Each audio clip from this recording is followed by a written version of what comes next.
추석 연휴 이틀째를 맞아 전국의 고속도로는 큰 혼잡 없이 대체로 원활한 교통 흐름을 보였습니다. 오늘 인천공항을 통해 출국하는 여행객은 11만 5천 명을 넘었는데 어제에 이어 이틀 연속 역대 최다 기록을 경신할 걸로 보입니다. 중국을 방문 중인 렉스 틸러슨 미국 국무장관이 북한과 두세 개 정도의 채널을 열어두고 있다고 말했습니다. 한편 북한의 최선희 외무성 국장은 러시아와 접촉한 뒤 회담 결과에 만족한다고 밝히면서 얼어붙은 관계에 돌파구가 마련될 수 있을 거란 기대가 나오고 있습니다.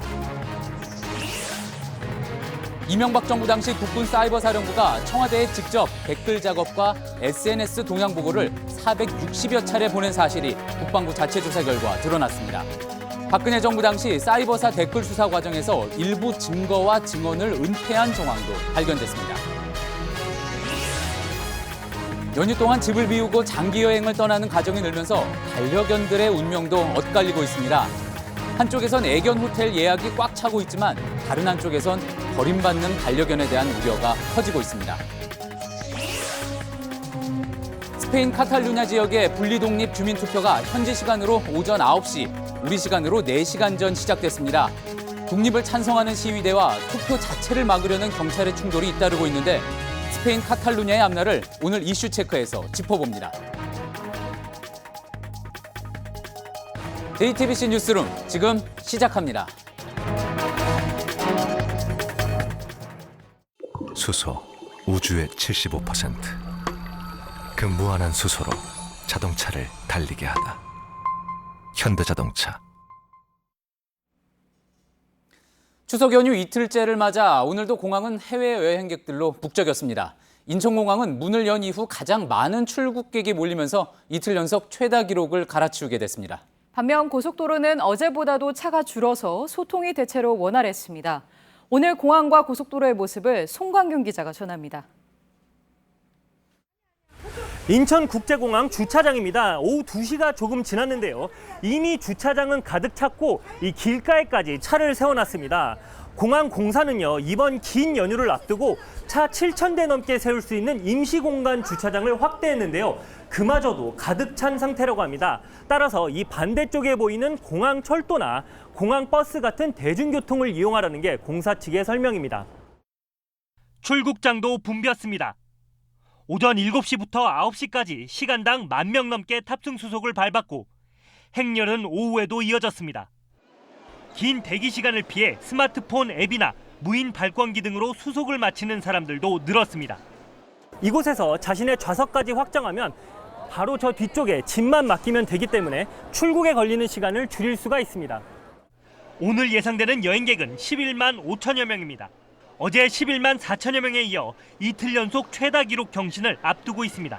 공항 측은 내일부터는 출국 인원이 감소하다 추석 다음 날인 5일부터는 입국객이 늘어날 것으로 전망했습니다.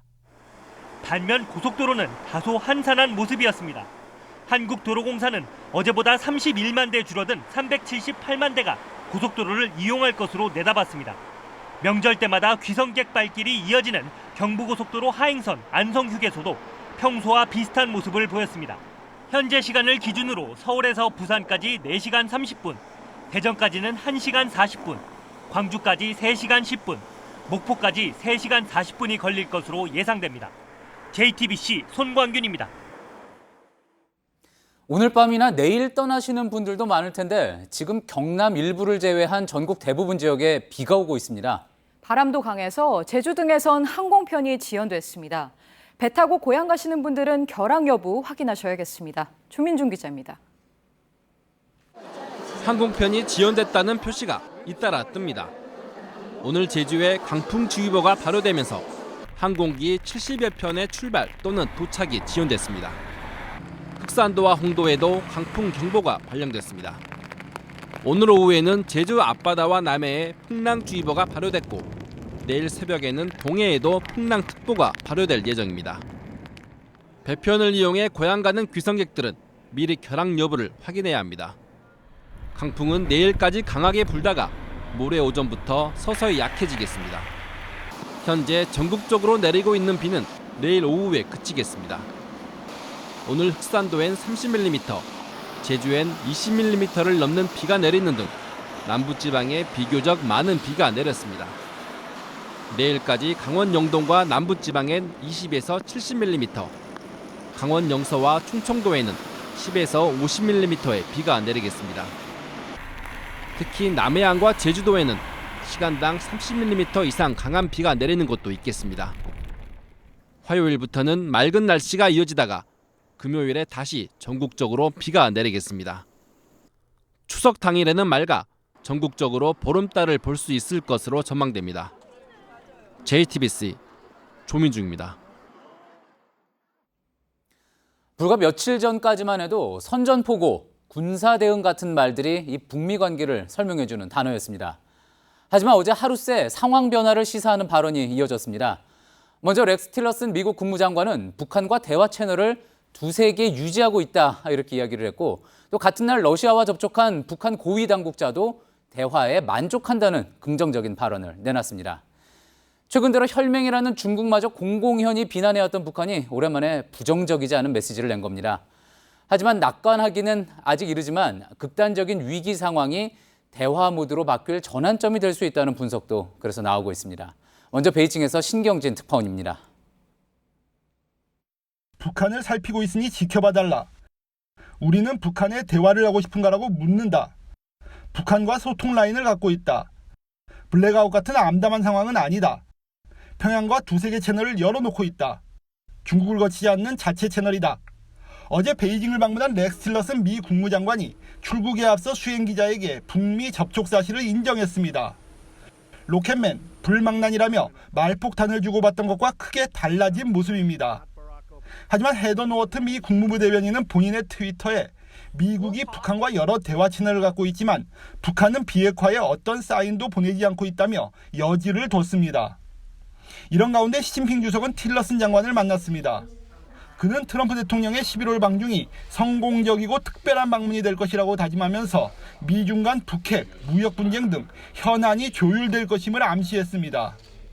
틸러슨 장관은 양재치 국무위원과 왕이 외교부 장관도 연쇄회담을 갖고 대북 압박 강화와 대화 재개 조건 등을 놓고 깊은 논의를 한 것으로 전해졌습니다. 다만 사전 발언과 사후 브리핑 모두 북핵 관련 세부 내용은 제외한 채 발표돼 아직 치열한 조율이 진행 중인 것으로 보입니다. 베이징에서 JTBC 신경진입니다. 틸러슨이 이렇게 북한과의 대화 채널을 언급하는 날, 북한의 최선희 외무장관은 러시아 외무부와의 회담이 만족스럽다고 밝혔습니다. 양측의 분위기 변화가 감지되는데 청와대에서는 아직 북한의 대화 제의에 반응하지 않고 있다고 그렇게 전했습니다.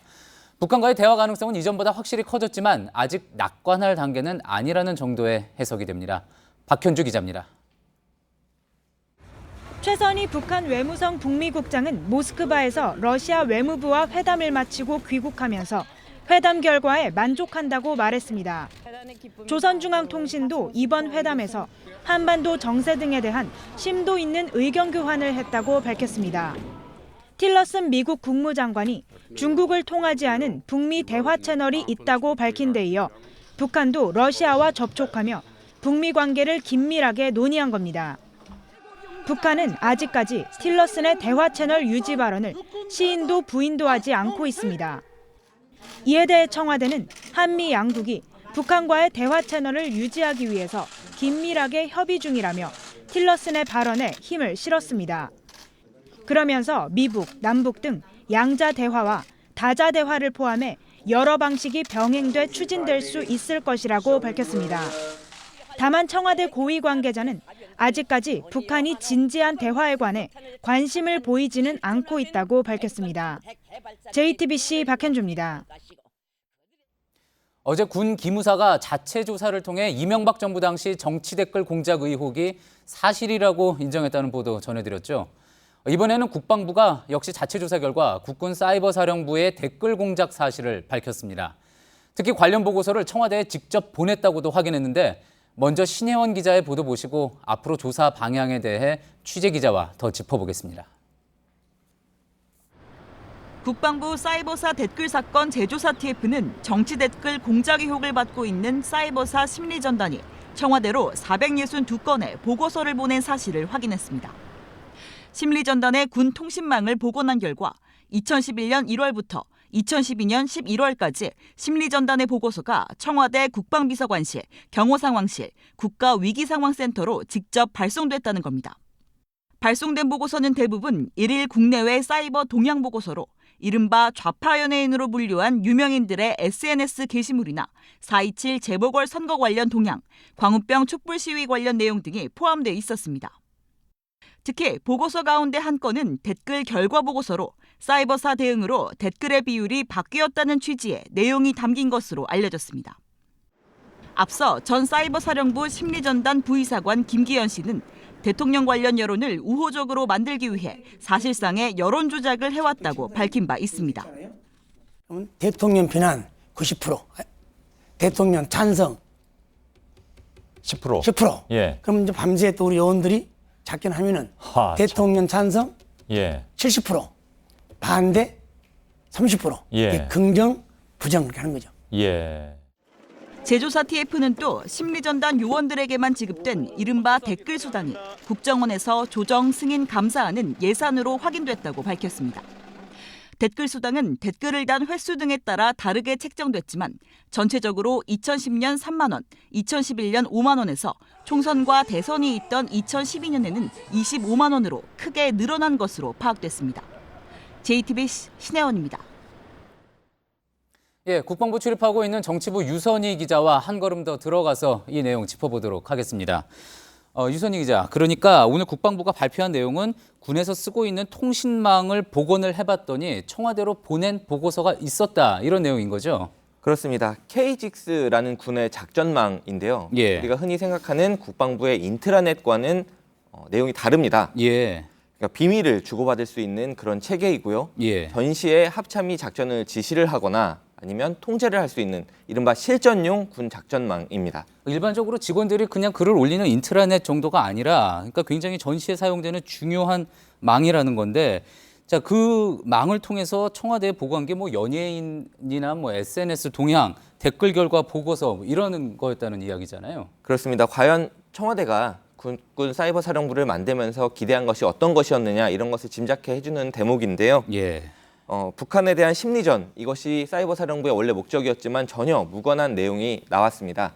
2011년 1월부터 2012년 11월까지 총 462건을 보고를 했는데 이것이 중간조사 결과이기 때문에 보고서는 추가로 나올 가능성이 굉장히 큰 상황입니다. 예, 추가로 더 내용이 나올 수 있다. 지금 이 사이버사와 청와대 사이에 어쨌든 이번 발표로 부인하기 힘든 어떤 그 연결고리가 나온 거 아니겠습니까? 그렇습니다. 청와대 국방비서관실 그리고 또 경호상황실, 국가위기상황센터로 동시에 보고가 됐기 때문에 사이버사령부의 정치 댓글 공작 그리고 이명박 정부 청와대의 사이에 세 가닥의 연결고리가 발견됐다고 볼 수가 있겠습니다. 예. 청와대에 보고서가 갔다면 또 어느 선까지 보고가 됐고 또 추가 지시가 내려졌는지가 중요한 앞으로 조사 대상이 될 것으로 보이고요. 예를 들어 이제 국방비서관실이나 상황실장까지만 보고가 들어가고 또 폐기가 될 거라면 예. 과연 청와대까지 보고될 필요가 있었느냐는 의문도 제기되고 있는 상황입니다. 예, 그렇군요. 일단 국방부 쪽, 그러니까 김관진 당시 국방부 장관이 개입했다는 거는 또 문서로 확인이 됐죠? 네, 그 문서를 보겠습니다. 예. 2012년에 작성된 사이버 심리전 작전지침 문건입니다. 김관진 전 장관의 서명한 모습이 보이고 예. 이제 국방부는 자체 조사를 통해서 이 문건이 진본이다. 예. 또 김 전 장관이 당시에 서명한 것도 맞다. 이렇게 예. 확인을 했습니다. 그렇게 확인이 된 게 이 문서 하나인가요? 뭐 다른 것들도 있을 것 같은데. 예, 다른 문서는 아직 그러니까 공개는 되지는 않았지만은 예. 국방부는 이 문서 외에도 김 전 장관이 직접 결제한 사이버사 심리전단의 비밀 문건을 추가로 확보해서 조사하고 있다고 밝혔습니다. 예, 그렇군요. 지금 이야기한 이 내용들, 사실 또 시청자들은 들었던 내용 같다 이렇게 생각하실 수도 있을 텐데 이제 저희가 많이 보도해드렸던 내용들 아닙니까? 그러니까 또 그중에 이제 이태하 전 심리전단장 녹취록 내용도 있었는데 저희가 공개한 것들 중에는요. 그 내용이 다 사실이었던 게 드러난 거군요. 그렇습니다. 마치 퍼즐처럼 좀 맞춰져 가고 있는 상황인데요. 예. 이 전 단장의 녹취록 일부분을 좀 보겠습니다. 부하들이 무슨 죄가 있느냐, 그리고 또 그것이 내가 시킨 것이냐, 장관이 시킨 것이지 이렇게 말을 하면서 댓글 공작의 책임자로 김관진 전 장관을 지목한 바가 있습니다. 예, 이 사이버사의 댓글 공작 의혹이요. 이게 그런데 또 지금 중요하게 나온 내용 중에 하나가 박근혜 정부 당시에 조사가 이미 됐었는데 이게 너무 다른 내용이 지금 또 나오고 있는 거군요. 그렇습니다. 국방부 조사본부가 국방부 장관의 지시에 따라서 댓글 의혹을 조사한 게 2013년 10월부터입니다. 예. 당시 이태하 심리전 단장이 구속이 됐고 또 연재욱, 옥도경 사이버 사령관도 기소가 됐습니다. 예. 하지만 조사 명령을 내린 당사자, 그러니까 김관진 당시 국방부 장관은 당연히 조사를 받지 않았습니다. 예, 그런 부분이 이제 2013년 당시에도 좀 비판이 나왔었는데 이번 조사 결과에서 또 중요한 부분이 그런 것들을 감추려고 했다. 뭐 이런 정황이 또 나왔다고 하죠. 네, 국방부 조사 결과를 발표한 부분을 보면 국방부는 과거의 수사 기록, 그러니까 2013년 10월부터 시작된 그 수사 기록을 확인을 해봤더니 예. 장관에게 보고했다는 진술이 다수 있었음을 확인했다, 이렇게 발표를 했습니다. 아, 예. 그러니까 당시에 의혹이 불거졌던 당사자들이 김관진 장관이 연루가 됐다. 예. 최소한 정치 댓글 공작에 대한 보고는 받았다, 이렇게 진술을 많이 했지만 예. 제대로 조사가 이루어지지 않았던 겁니다. 그렇군요. 정치 댓글 공작 조사에 대해서도 집중을 해야지 되겠지만 이렇게 은폐를 했던 의혹에 대해서도 조사가 철저히 이루어져야지 될 것 같습니다. 예, 정치부 유선희 기자였습니다. 예, 이번에는 국정원에 대한 수사 관련 소식입니다. 역시 이명박 정부 국정원의 정치 공작을 수사 중인 검찰이 이번 주 후반 원세훈 전 원장을 70억대 국고 손실죄 혐의로 추가 기소할 걸로 파악이 됐습니다. 일단 민간인 댓글 부대에 국가 예산을 낭비하게 한 혐의인데 앞으로 수사 진행 과정에 따라 횡령, 배임 등으로 혐의가 확대될 수 있습니다. 심수미 기자입니다. 검찰은 국정원 적폐청산 TF가 1, 2차에 걸쳐 수사 의뢰했던 민간인 댓글팀장 48명에 대한 조사를 대부분 마쳤습니다. 검찰에 따르면 2009년부터 2012년 말까지 국정원이 이들에게 지급한 예산은 약 70억 원으로 나타났습니다. 원세훈 전 국정원장이 불법적인 정치 공작을 목적으로 나라 돈을 남용한 것으로 검찰은 판단하고 있습니다. 이에 따라 오는 6일쯤 원 전 원장을 특정범죄 가중처벌법상 국고손실죄로 추가 기소할 방침입니다. 유죄가 확정될 때 5년 이상 최고 무기징역에 처할 수 있는 혐의입니다. 검찰은 일단 온라인 공작 활동 수사가 마무리되면 오프라인에서의 활동과 관련해 원 전 원장의 횡령 배임 혐의도 검토할 예정입니다. 국정원은 앞서 보수단체 명의로 야권 비판 목적의 광고를 집행하는데 수천만 원의 예산을 사용한 사실이 드러난 바 있습니다. 대법원 판례에 따르면 공금을 개인적으로 착복하지 않았다고 하더라도 본래 용도에 맞지 않게 사용했다면 횡령에 해당합니다. JTBC 심수희입니다. JTBC는 김관진 국방장관 시절 이뤄진 미군 중고 헬기 도입 사업의 문제점을 지난달 보도한 바 있습니다. 당시 군으로서는 합리적인 선택을 한 것이라는 반론도 있었는데 하지만 방위사업청의 최근 조사 결과 당시 헬기 도입 과정에는 여러 문제가 있었다는 결론이 나온 걸로 확인이 됐습니다. 서복현 기자의 단독 보도입니다. 2014년 생산된 지 40년이 넘은 미군의 치누크 헬기 14대를 도입하는 사업에 투입된 비용은 1,500억 원입니다. 하지만 구매 3년여 만인 지난 8월 합참은 헬기가 노후화돼 성능을 개량할 가치가 없다고 결정했습니다. 특히 방위사업청사나 방위사업감독관실도 최근 검증을 통해 도입에 문제가 있었다고 결론낸 것으로 확인됐습니다. 당시 김관진 국방장관 지시로 국방부와 군, 합참 등이 구매를 위해 조직적으로 움직였고 경제적 타당성 검토가 제대로 이루어지지 않은 건 물론 수명에 대한 보고서도 왜곡됐다고 판단한 것으로 알려졌습니다. 항법 장비가 탑재되지 않은 점과 수리부품 단종 문제도 결론에 포함된 것으로 파악됐습니다. 방사청의 지적을 묵살한 정황도 확인됐습니다. 방사청이 장기 소요로 가야 되는데 왜 갑자기 중기 소요로 가느냐라고 문제 제기를 했음에도 불구하고 묵살당했다는. 방사청은 긴급하게 필요한 것이 아니라는 의견을 냈지만 이와는 달리 구매 절차가 서둘러 진행됐다는 겁니다. 방위사업 감독관실의 검증은 헬기 도입 문제를 지적한 지난달 JTBC 보도 전에 이미 진행되고 있었던 것으로 파악됐습니다. 감독관실 결론에 따라 치누크 헬기 도입은 이제 검찰 수사로 확대될 가능성이 커졌습니다. JTBC 서복현입니다. 반려견 키우는 집이 어느새 1,000만 가구입니다. 이들에겐 긴 연휴가 또 다른 고민거리입니다. 집을 오래 비워야 하는데 반려견을 데려가기도 두고 가기도 쉽지 않습니다. 애견 호텔이나 돌보미 서비스는 예약이 다 찼습니다. 이선아 기자입니다. 강아지들이 함께 어울려 놀고 목욕도 하고 털도 깎습니다.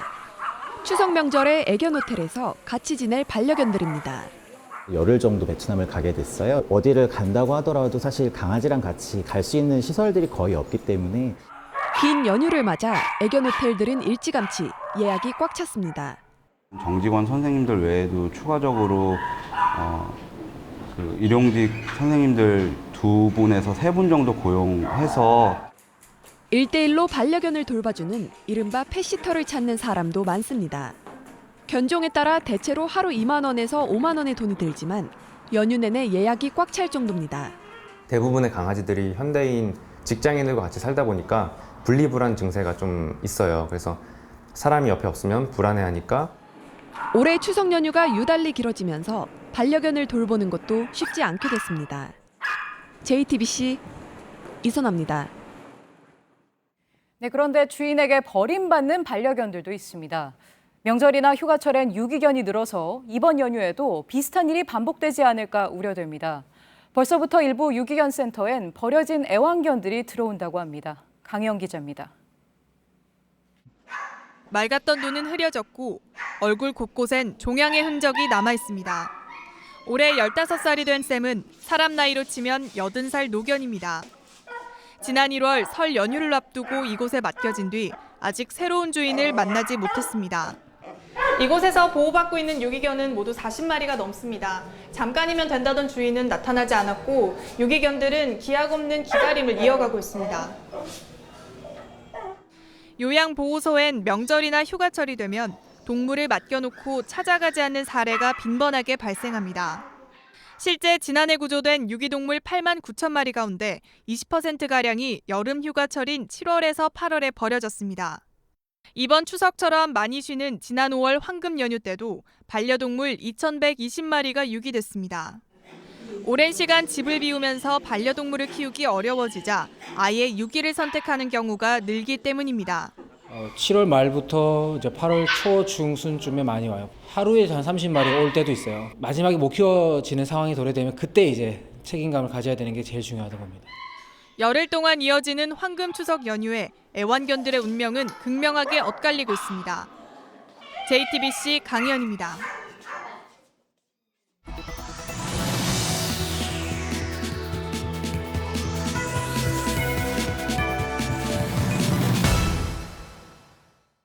요즘 같은 연휴에도 응급의료기관은 마음 놓고 쉴 수가 없습니다.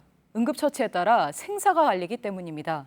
근무 강도가 높으니 가길 꺼려서 지원이 절실한데 예산은 줄고만 있습니다. 이정혁 기자입니다. 지역의 한 권역 외상센터, 교통사고 등으로 생명이 위급한 중증 외상 환자를 치료하는 곳입니다. 정부가 2012년부터 지정하기 시작해 현재 전국에 모두 9곳이 운영 중입니다. 그런데 적정 정원인 23명의 전문의를 갖춘 외상센터는 아직 단 한 곳도 없습니다. 당직이 많고 업무가 과중해 의사들이 기피하는 곳이기 때문입니다. 간호사들의 이직률도 40%에 육박합니다. 처음에 1, 2년은 사명만 갖고 한다고 해도 시간이 지나면서 이제 저게 안 되면 뭐 나가서 취직하면 훨씬 돈도 한 2배 이상 받고 그러는데 그런 쪽은 잘 안 하려고 그러죠. 그래서 더 많은 지원이 절실하지만 응급의료 예산은 2년째 줄고 있습니다. 올해 응급의료 예산은 지난해보다 100억 원가량 깎였습니다. 내년 예산은 이보다 148억 원이나 더 줄었습니다. 정부의 재정평가에서 응급의료 관련 사업이 낮은 점수를 받았기 때문이라는 게 복지부의 설명입니다. 응급의료 분야가 다른 복지 분야보다 후순위로 밀렸다는 뜻입니다. 이렇다 보니 재난거점병원 상당수가 헬기장도 갖추지 못하는 등 응급의료 시스템 구축이 속도를 내지 못하고 있는 실정입니다. JTBC 이정엽입니다. 섬이나 도서 지역에 응급 상황이 생기면 닥터 헬기가 출동합니다. 닥터 헬기는 2011년에 도입돼 전국에 6대 있습니다. 아픈 섬 사람들을 찾아 열심히 날아다니는데 착륙할 때가 마땅치 않다고 합니다. 윤정식 기자입니다. 빼어난 경관을 자랑하는 전라북도 군산의 선유도입니다. 지난 5월 16일 이곳 선착장에서 실족 사고를 당한 60대 남성을 구조하기 위해 곧장 닥터 헬기가 출동했습니다. 헬기는 사고 지점 바로 옆 착륙장을 향했지만 착륙을 포기해야 했습니다. 모래와 작은 돌이 워낙 많아 안전한 착륙이 어려웠기 때문입니다. 결국 인근 다른 섬에 착륙했고 환자도 배를 타고 약 30여 분을 이동했습니다. 자칫 골든타임을 놓칠 수도 있던 상황. 다른 닥터 헬기 착륙장도 비슷한 상황입니다. 착륙장 바로 옆에 고압선이 지나가는 곳이 있는가 하면 헬기가 착륙해야 할 곳에 버려진 크레인이 주차돼 있기도 합니다. 공사하는 데 아니에요? 잔디. 거기 뭐 행사 같은 거 나오는가 보다. 여기에 뭐 헬기 특별한 용도 뭐 그런 건 없잖아요. 여기 헬기 안 해요, 안 내려요. 농산물을 내려놓거나 어구를 깔아서 말리거나 그물 같은 거 환자가 급히 생겼을 때 매로사항이 있는 부분은 사실입니다. 제가 다녀보니까 헬기 이착륙장 표지조차 안 돼 있더라고요. 그러니까 당연히 주민들은 모를 수밖에 없고요. 주로 주차장으로 사용되고 있어요. 이 착륙장 사정이 이렇다 보니 헬기가 응급환자 운송을 포기한 사례도 최근 3년간 54건에 이르는 것으로 나타났습니다. JTBC 윤정식입니다. 네, 황금 연휴라 사람들이 집을 비우면 할 일이 더 많은 사람들이 있습니다. 바로 경찰관들입니다. 빈집털이나 다른 범죄를 막으려면 긴장의 끈을 늦출 수 없겠죠. 명절 치안을 책임지는 지구대원들을 윤재영 기자가 취재했습니다. 서울 금천구의 지구대 경찰관 2명이 야간 순찰에 나섭니다. 미리 경찰에 순찰 신고를 해둔 주택가 빈집에 도착해 건물 뒤편과 담장 너머, 주차장까지 샅샅이 확인한 뒤 어디론가 문자를 보냅니다. 추석에 지방에 내려갈 때 그 사전에 저희 지구대에다가 빈집 신고를 하시면 순찰을 잘 돌아왔고 이상 없다는 거를 저희가 문자로 남깁니다. 비슷한 시각 관악구의 다른 지구대엔 순찰 중에도 신고가 끊이지 않습니다. 술 취해 공원에서 잠든 사람이 있는가 하면 내가 뭘 잡았는데 여기서. 이웃끼리 주차 문제로 폭행 시비도 붙습니다. 나는 10분 기자관한테 하게 해달라는 말이 되는 말입니까? 순찰을 마치고 돌아오자마자 신고가 또 들어옵니다. 절도 발생, 패션 문화의 거래로. 경찰청 집계 결과 추석 연휴 기간 각종 범죄와 사고 신고는 해마다 급증하고 있습니다. 하루 평균 신고 건수는 4년 만에 1.6배가 됐고 살인, 절도, 가정폭력 등 중요 범죄 신고 건수도 2.8배로 증가세가 두드러졌습니다. 어젯밤 취재진이 동행한 지구대엔 1시간여 만에 신고가 9건이나 몰렸습니다. 저희 경찰관도 사람이다 보니까 그 가족들과 같이 어울리고 명절 분위기를 느끼고 싶지만 국민들이 안전하고 유익한 시간을 보낼 수 있도록 성실히 근무하려고 노력하고 있습니다. JTBC 윤재영입니다.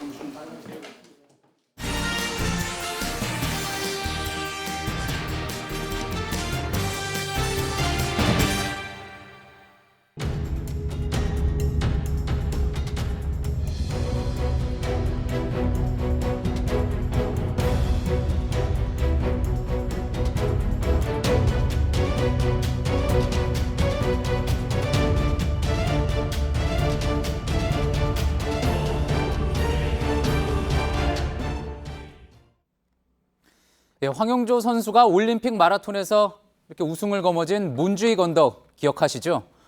또 건축가 가우디의 아름다운 건축물들, 그리고 세계 최고의 축구팀 FC 바르셀로나가 있는 곳, 조금 전 화면에서 보신 바로 스페인의 카탈루냐 지역입니다. 지금 바로 이 지역이 스페인으로부터 독립을 하겠다면서 투표를 진행 중인 거죠. 왜 이토록 결벌을 원하는 건지 먼저 이 지역의 역사를 살펴볼 필요가 있습니다. 1700년대 스페인에 합병되기 전까지 카탈루냐는 독립국이나 다름없었습니다. 그래서 주민 절반 가까이가 아직도 스페인어가 아닌 카탈루냐어를 주로 쓰고 있고 또 마드리드 같은 주류 지역에 대한 반감, 경쟁심도 상당히 강합니다. 축구팀 레알 마드리드와 FC 바르셀로나의 오랜 라이벌 관계도 바로 이런 배경이 있는 거죠. 하지만 역사보다 더 현실적인 이유는 바로 경제입니다. 카탈루냐는 스페인에서 가장 부유한 지역으로 꼽히는데 면적은 스페인 영토의 6% 정도에 불과하지만 인구는 16%, 또 그리고 국내 총생산의 무려 19%를 차지할 정도입니다. 그래서 전체 정부 예산의 19%를 책임을 지는데 정작 이곳으로 들어오는 지원은 9.5%에 불과하니까 이럴 거면은 차라리 독립하자는 이야기가 그동안 꾸준히 나온 거죠. 스페인 중앙정부가 투표를 이렇게 강력하게 지금 통제를 하자 카탈루냐 주정부는 조금 전 온라인 투표를 시작하겠다는 그런 소식까지 들어왔습니다. 그야말로 일촉즉발에 놓인 카탈루냐는 과연 어떤 선택을 내릴지 이어서 김성탁 특파원이 전해드립니다. 스페인 카탈루냐 독립 주민투표 개시를 앞두고 바르셀로나의 학교 앞에 주민들이 줄지어 서 있습니다. 경찰이 투표를 막을까 봐 새벽부터 모인 겁니다. 스페인 경찰은 투표함과 용지를 압수하고 전체 투표소의 절반 이상을 폐쇄했습니다. 하지만 독립 찬성 주민들은 전날 밤부터 160여 개 학교를 점거하거나 트랙터 등을 출입구에 가져다 놓으며 경찰의 폐쇄에 맞섰습니다. Pensamos que es la oportunidad para Cataluña después de tanto tiempo, porque España no nos hace caso y no nos deja hacer nada.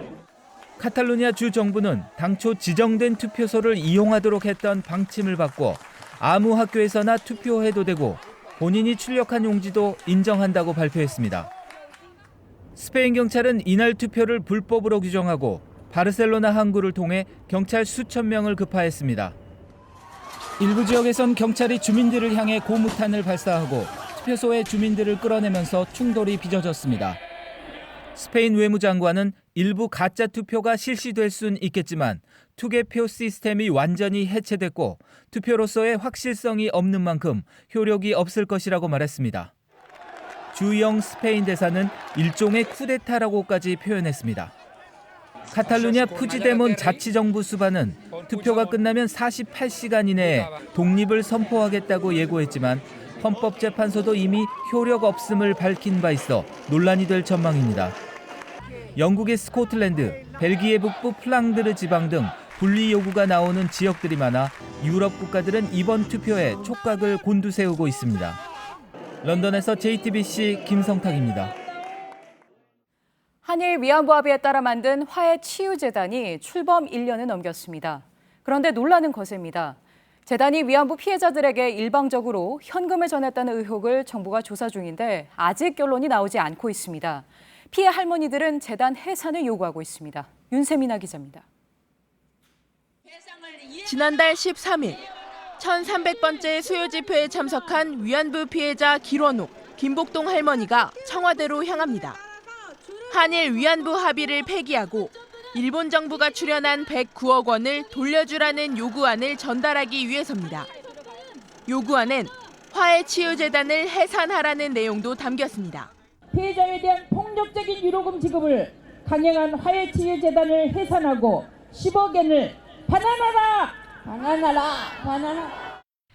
재단은 지난 7월까지 위안부 생존 피해자와 유족들에게 43억 6천만 원가량의 현금을 지급했다고 밝혔는데 이 과정에서 의사 능력이 뚜렷하지 않은 고령의 피해자들에게 떠맡기듯 현금을 전달했다는 의혹이 일었습니다. 이후 여성가족부도 현금 지급 과정의 적절성에 대한 조사에 들어갔습니다. 하지만 당초 8월 말까지 예정됐던 조사는 한 달이 넘은 지금까지 결론을 내지 못하고 있습니다. 여가부도 8월 말까지 조사하겠다고 그랬는데 전혀 접촉이 없었고 할머니들하고도 접촉이 없고. 화해치유재단의 존재 이유에 대해 의문을 제기하는 목소리가 커지고 있습니다. JTBC 윤세민입니다. 버려지는 한복천이 장식용 꽃이 되고 폐기된 옷은 새로 디자인한 브랜드 옷이 됩니다. 멋스러운 식당으로 변신한 폐공장도 있습니다.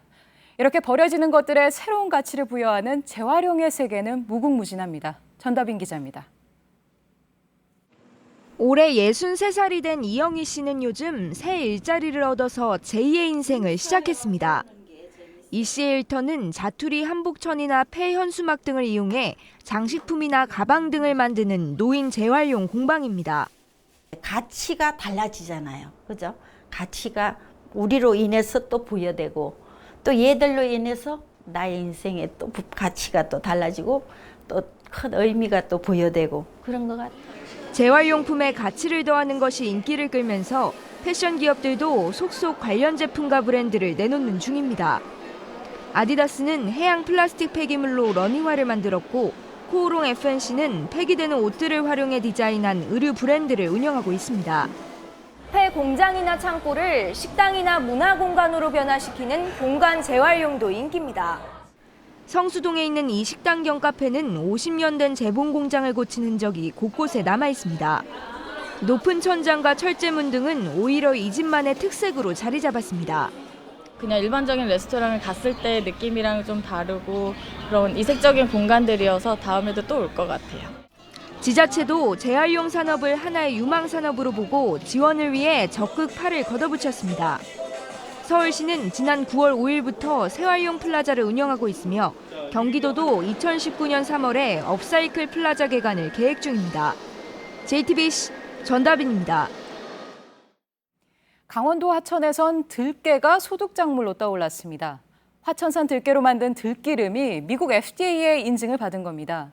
해외 시장도 사로잡을지 주목됩니다. 조승현 기자입니다. 흰 연기와 함께 들깨가 볶아지고 고소한 냄새가 사방에 진동합니다. 기계에 넣고 스위치를 누르자 노란빛의 맑은 기름이 줄줄 흘러내립니다. 강원도 화천군 간동면의 참들 들깨 장목반은 지난 7월 미 식품의약국 FDA에 이 들기름에 대한 안전성 검사를 요청했습니다.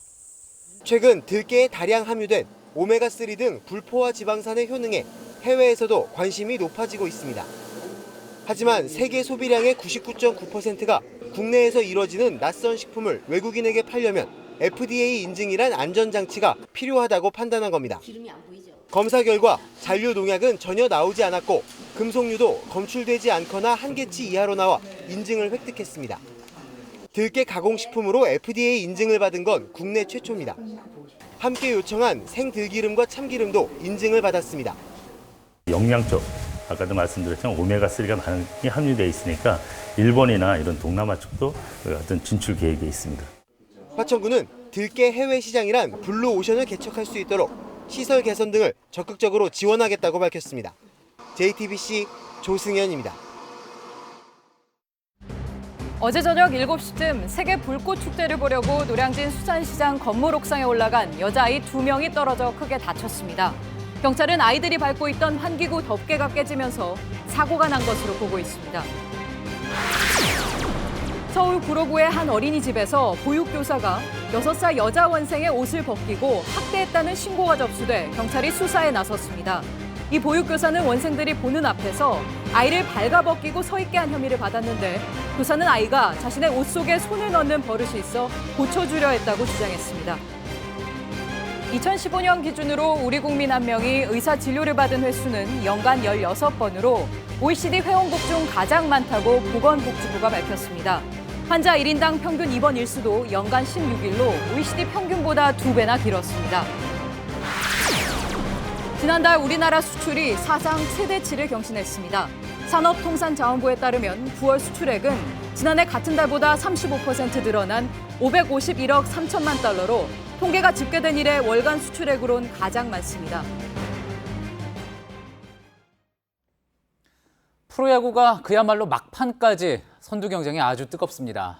두산은 오늘 승리로 기아의 반경기 차로 바짝 따라붙었습니다. 네, 이제 우승팀은 모레 있을 시즌 마지막 경기에서 가려지게 됐습니다. 온누리 기자입니다.